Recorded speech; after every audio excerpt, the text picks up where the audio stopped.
Hey, what's cracking YouTube? Today, it's like 2:41 or something. We're going to be going over guitar strings and the different brands, so the main few brands out there. Even though there's tons of different random string companies, I'll just be going over the popular ones that everyone uses. The appropriate gauge of strings you should be using for what tuning you're using, which is a big help for a lot of people. Like using, say, a very light gauge string in a drop tuning would, that makes or breaks tones and everything. And then we'll be going over like my personal opinion on each of these strings and what I use. Now, I can't guarantee what I use is the right thing to do. Everyone has their own preference. Someone met like a string company that I totally hate, and they're way better than me. You see that case a lot. So it's kind of just like a personal preference. It's kind of like cars almost. Yeah, and we'll be going over like scale length too. I think I'll go into that. But just got out of the shower, so the volume is rather contained at the moment. But so the 5 main string companies that I chose to go over that I think are relevant are, well, we'll go in anti-alphabetical order: GHS, Ernie Ball Music Man, but Ernie Ball, I think it's just Ernie Ball for the strings. Dunlop, DR, and at the risk of offending you, I am going to show you a bass set, just because I don't have any guitar strings that are D'Addario. I use the bass strings, but I don't really have any guitar strings at the moment, just because I don't ever use them. I did for a time, but they just don't have, their sets they make don't coincide with the exact gauges I want to use on each string, so I don't want to buy like a bunch of individuals. It costs more that way. So I guess today let's go over GHS first though.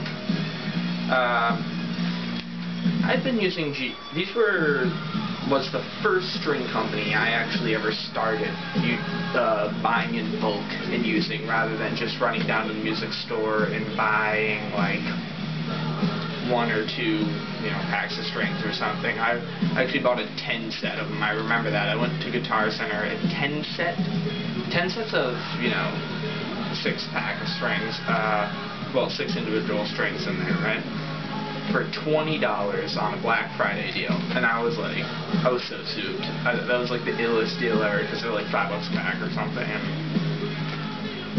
I can understand why they did that though. They're pretty decent strings. They make some really cool coated strings. Now, for every string company you'll see the normal strings. Like, I'm not sure if Boomers are the normal strings, but they're pretty normal, I guess. Pretty middle of the road for GHS. But then they also, pretty much every company has coated strings. Now, what they coat it in is, every company is different what they coat their thing in, but you'll see instead of being $5 a pack, they'll be $10 a pack, and you'll be like, whoa, why am I paying $10 a pack? That's because these coated strings are coated in, like, I think these ones are like phosphate or something crazy like that. Call me on that. I guess I said that wrong. Oh, sweet nation. But I would just advise sticking with these first before you get into the special coated ones for any company. But GHS, a lot of cool artists use these too, like the Allman Brothers. You learn about like who uses what string by like rig rundowns a lot if you watch that, by Premier Guitar. It's a good channel, you should check it out. But like a lot of gear nerds watch that stuff a lot, and you find out who uses what strings and what gauge and stuff like that. I find that interesting. But so GHS, they're pretty reliable. I'd say the life on them, I'll go by the gauge I practice by, okay? I got a heavy hitting right hand, for a variety of reasons, but I use thicker picks, like Dunlop Jazz 3s, and I use drop tunings, drop B, and I play about 3 hours a day. You know, some days I'll play like 4, depends on the day, depends on my mood. And I do soloing and stuff, like randomly. I'll just pick it up, put on a backing track, and just randomly. But anyway, say 3 hours a day is a safe assumption. In a normal environment, these are going to last you like 2 weeks, 3 weeks, or something, and they'll sound good. After that, they sound shitty. Oh, sorry, forgive my French. They sound bad, and I would change them after that. And these will rust out on you. After every time you're done playing guitar, you should wipe the strings down with like a shirt or something to get the gunk off, so you don't have that on there next time and it builds up. Next we're going to Ernie Balls. I really don't like Ernie Ball at all, but they're very famous and everyone plays these. So many artists play Ernie Balls. From Steve Vai to Paul Gilbert, you know, all these amazing guitarists, guys who just inspire you to just buy Ernie Ball strings, and John Petrucci, Steve Morse, the list goes on. They even tell you on the back of this, they will tell you who plays on there, right? Who plays these. But then I lose hope in these strings when I see like, you know, first you'll be like, Jimmy Page / Angus Young, but then like you keep reading and you're like, 3 Doors Down, Evanescence, and you just lose faith in these. Once you see 3 Doors Down, you go Kryptonite, and then you go, jeez, this is terrible. But yes, the thing I find about Ernie Balls is, well, this is actually a coded one, believe it or not. Yep, these are coded. They cost like $10. I was going to try them out because it's 12 to 56, and I'll get the gauges later. But the normal ones are these really ugly neon colors. Would not advise getting the cobalts. They cost a lot. They don't last that long, and they don't even sound that great, and they feel weird. So Ernie Balls, they're extremely tinny when you first put them on, and they act up. They act up. Same with the GHS. They act up when you put them on, tuning-wise. And then they sound amazing for about 3 or 4 hours, and then it just goes downhill and they get muddy.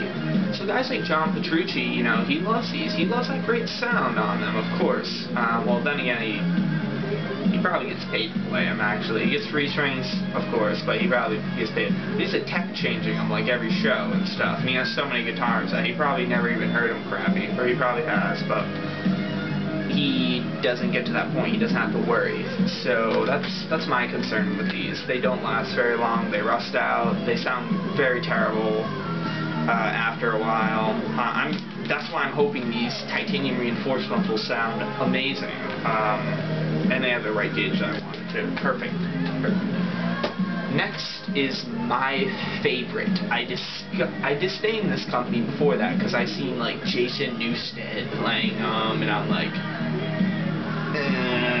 you know, Jason Newsted, but Dunlop. Amazing strings. Amazing strings here.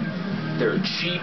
They're like, you could get a 6-pack of these, like 6 of these packs with 6 individual strings in them, for like $25 or something. Well, that's like their bargain pack thing, but they are heavy cores. I think they only go up to 12, the heavy cores, and I got 13s I want to try out after I try those, but I'm not using standard, don't worry, that would give me like instant tendonitis, but these heavy cores, you put them on, and they literally not acting up at all. These strings will not act up on you. They sound amazing. You put them on, they don't need to be stretched or anything. They last like a month, 2 months, and they sound amazing. They don't give me any issues. They literally give me no issues. They're the most consistent, good sounding. You can beat the piss out of them with these Jazz 3s, you know, another Dunlop product, and there are not enough good things I can say about these strings. Literally a game changer for me. This changed the game for me. I was using DRs before this, but they did have their issues, but they sounded awesome. But oh my gosh, these Dunlop, you should send me a bunch of free ones, because I love these that much, and I just said a bunch of good stuff about it, and they didn't do anything for me. But anyway, these heavy cores are amazing, these are amazing, they make good gauge sets, they're a little heavier on the bottom, and normal on the top kind of deal. I would encourage every one of you watching this to buy these strings. You can just one pack, $5 for one pack, and try it. And if you don't like it, then so be it. Like I said in the beginning, you might not like it. A lot of artists play these. A lot of random artists like Kerry King of Slayer. I think that's enough. I think you just need to leave it at Kerry King, just because he's a boss and he wears sunglasses everywhere and. He's Kerry King, I mean, he's Kerry King, but, next up, we have, that's my number one choice, okay? For everyone else, I choose DRs. They are great strings as well. I'm just talking about guitar strings, but if we're talking about bass strings, DRs are the best, too. They're just hands down, they just sound great. Awesome studio sound. They've been around for a long time, but they have a lot of good artists on board. They have like I don't even know where to begin. They have like a lot of really old school guys though. They have like that Edgar Winter guy, another old school guy like George Benson or whatever. I can't really think right now. It's kind of too early, and I'm done with finals now, so gotta go back to school in 2 weeks. So I got summer classes. I'm taking 3 summer courses, but you know, I'll still be shredding and everything. I always shred every day. Every day you gotta shred. It keeps the peace. But anyway, DR, they sound great when you put them on. They last quite a bit. They do. These are more consistent than the high beams. The high beams act up a little bit on me. Alexi Leo plays them, so that's another DR guy who's really good. A lot of these strings are made in the USA too, so that's definitely a plus. Unless if you're like one of those people in like some obscure Eastern European country and you're like, Americans, you know. Well, we do make good stuff. I mean, you gotta admit, like, look at American Custom Shop work. Like, you can't beat that. I'm sorry. You cannot beat Jackson Custom Shop. But anyway, yes, DRs, they don't really act up. They last pretty long. They don't really rust out. They just sound bad after like a month or so of, you know, that normal routine I play. They're a little more on the expensive side, and their bass strings are like astronomically expensive, but it's so worth it. So I would recommend these for anyone else who doesn't like the Dunlop heavy cores. If you don't like DRs, you're just a prude. You're a prude. Then we got Diodario's 6 strings, you know, for bass. You know, try putting a 135 on there.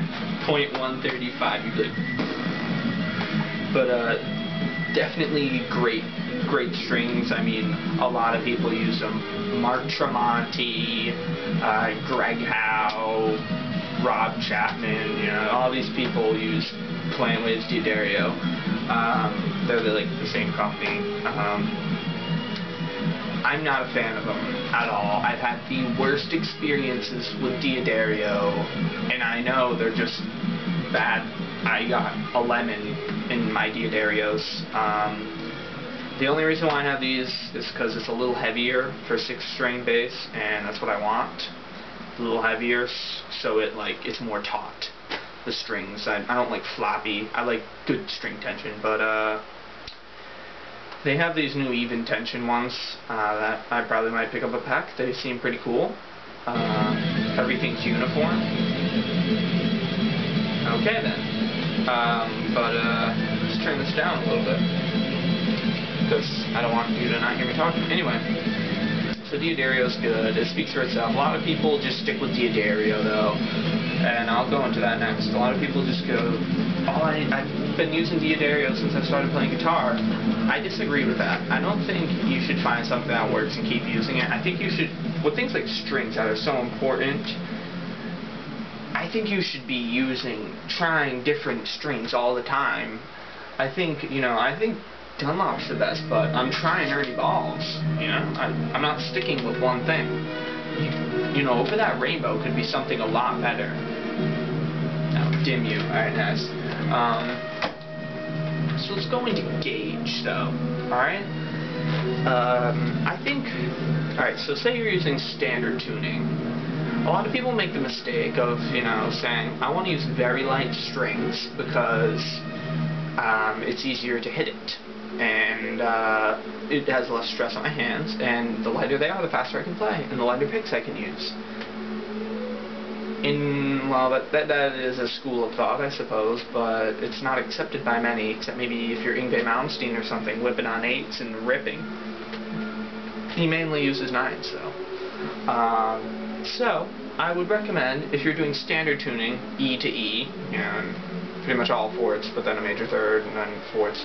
But if you're doing that, I would recommend I would shy away from the 9s, unless if you have locking tuners, and you use like lighter picks. But if you're using jazz 3s, use 10s, or be the bigger man and use 11s. Now, the heavier gauge string you use, the more tone you're going to get from the string, and the more resistance you're going to get from when you hit it, and you're going to be able to play faster with thicker strings to an extent. You don't want them too thin, because then you're just like playing spaghetti, angel hair strings. But you want to have them taut. You have to have adequate string tension. Now that plays a role into so stick with 10s. Alright, but that plays a role in the scale length of your instrument. Now, traditionally, they're 25.5-inch scale for a 6-string guitar. That's what we'll be using as a judge for everything. Remember, if you go shorter than that, if you use 10s on there, it's going to be like 9s, because the 10s are going to be, now when they say 25.5-inch scale, they refer to the moment it enters the bridge, like it's coming out of the saddle to where it's going to where it hits the nut.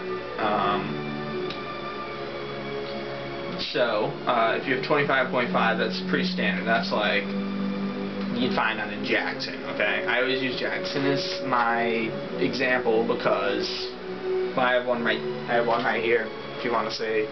I had some fretboard conditioner on there. I was literally ready just to pop these on, and I was like, I'll make this video, and I could show them this cool pack I paid like $10 for. But yeah, so 25.5-inch scale, so it's right from the saddle to the nut.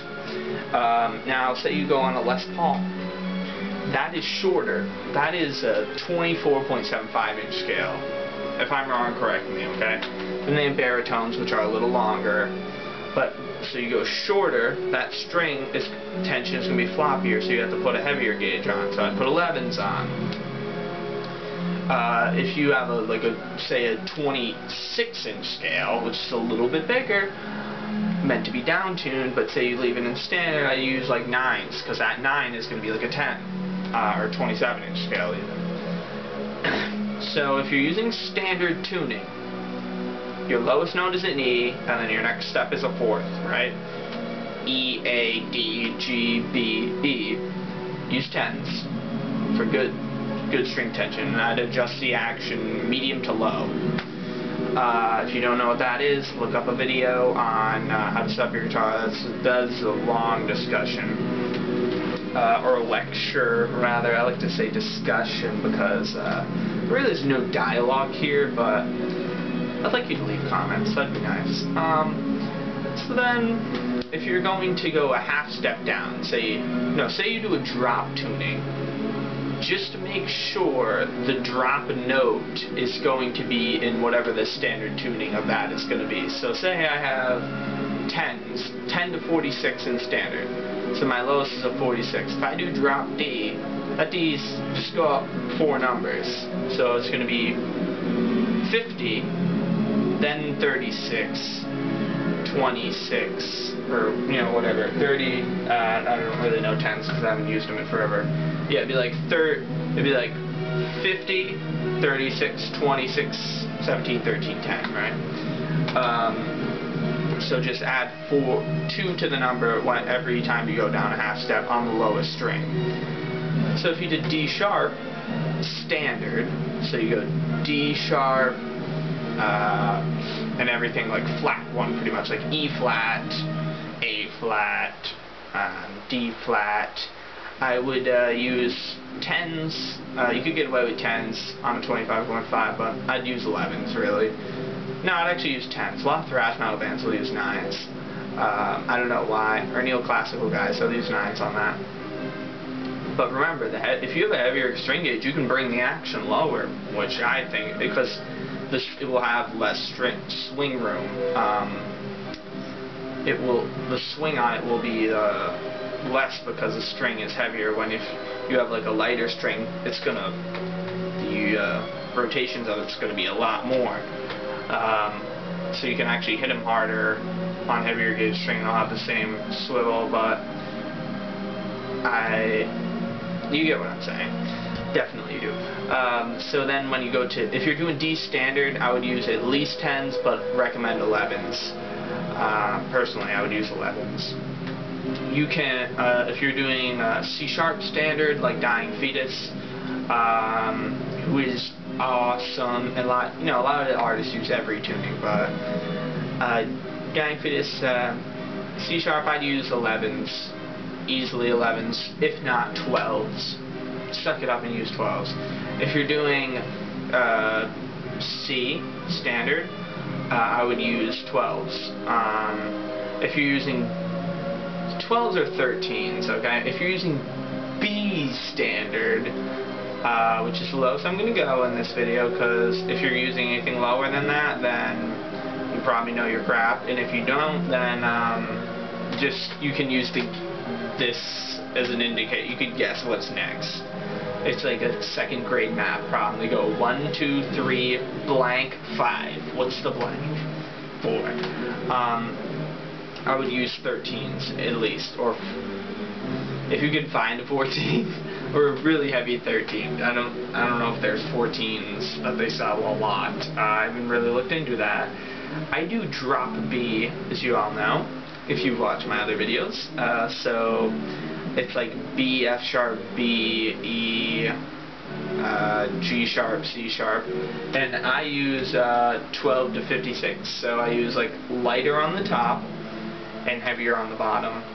Even though it's like medium on the top and heavier on the bottom. So I use, this is the gauge I use actually. I use 12, 16, 24, 32, 44, and 56. You can get, if you get the G string wound, that's a great idea, I think. Just because you don't want to, it tends to go out of tune a lot. G strings always give people problems. It gives hose problems, butt floss, always a big problem. It gives guitarists problems because they go out of tune. I typically like to stay on the safe side. At least with this, and I do 24 wound. So what else can I tell you that might be insightful? Yeah, just remember, just stay open to string gauges. It's always an evolving process. You're always going to change your mind about the string gauge you want, or you might. You're going to change your mind about what brand you want to use. I'm set on Dunlop. Not everyone's set on Dunlop, but Kerry King is set on Dunlop. So you know something's right. But John Petrucci, he's set on Ernie Balls, I guess. So that means a lot. That does mean a substantial amount to me, because I respect him ungodly amounts. But he uses Dunlop Jazz 3 picks, or his own special Jazz 3, so there you go. So something about Dunlop. So that's about it, I guess, for this video. I'll just do like close-ups on the. Oh, well, there are other string brands I left out, like Evertone or whatever. Like Fender makes strings. I think they're the crappiest things. You can disagree with me. I think they are terrible though. Elixir, they're really good strings. But these are just like the main famous ones that I thought maybe I should go over. Elixirs are really good, but they're expensive, but they last a really long time. They're very good. Or you know what also is good? Dean Markley's. They don't really get a huge rep, but they're pretty decent. Dean Markley's. So I'll do a close-up on each of these, and we'll call it a night. All right? I think you would enjoy this. Oh, look forward to more videos. I had like a 2 weeks of vacation, kind of, and I'm going to be house sitting, so I'm going to be at a different location, but I'll try to make some videos there, and for like a week, and you know, I'm still working on the bass covers and the originals, and I'm sorry if I don't pump them out very often.